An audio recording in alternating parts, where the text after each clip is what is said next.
Police અને બજરંગ દળના કાર્યકરો વચ્ચે મોટી બબાલ થઈ હતી। સંસ્કારી નગરી વડોદરામાં નવરાત્રી વચ્ચે શરમજનક ઘટના સામે આવી છે।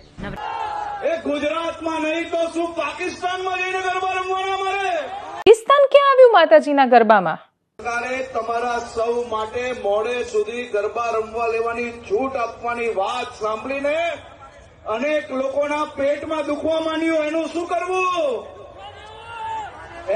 કરવું? એ ગુજરાતમાં નહીં તો શું પાકિસ્તાનમાં જઈને ગરબા રમવાના મારે? એ મોડા સુધી ગરબા રમવા લેવાના કે નહીં? તો બધા જ એક સાથે બોલ માડી અંબે, બોલ માડી અંબે। ગયા વર્ષે બી મોડે સુધી ગૃહમંત્રી આની પહેલા પણ ગૃહમંત્રી જ હતા ગઈ નવરાત્રીમાં, એની પહેલાની નવરાત્રીમાં પણ એ જ ગૃહમંત્રી હતા અને ગરબા 12 વાગે બંધ થયા હતા।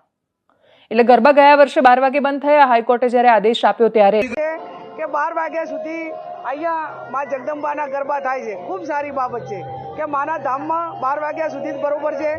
સમગ્ર ગુજરાતની અંદર 12 વાગ્યા સુધી જ બરોબર હતું।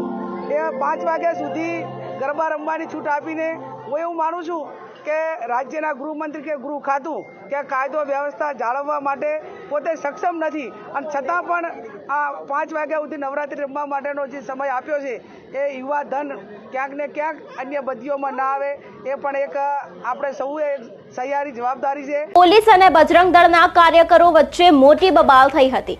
મળતી માહિતી મુજબ જો વાત કરવામાં આવે તો ગાંધીનગરના સરગાસણના નજીક જો ગરબા યોજાયા હતા તેમાં બજરંગ દળના કાર્યકરો તિલક કરવા પહોંચ્યા હતા, જ્યાં તેમણે પોલીસને કહ્યું કે અમને ખેલૈયાઓને તિલક કરવા દો, પછી જ તેમને અંદર જવા દેવામાં આવશે। અને પોલીસે આ કાર્યકર્તાઓને સરખો ભાવ આપ્યો ન હતો અને બોલાચાલી પણ થઈ હતી। જોકે આ બોલાચાલી બાદ પોલીસ અને બજરંગ દળના કાર્યકર્તાઓ વચ્ચે માથાકૂટ થઈ હતી ને જે બાદ આ ઘટના સ્થળે લોકોના ટોળે ટોળા ઉમટી પડ્યા હતા।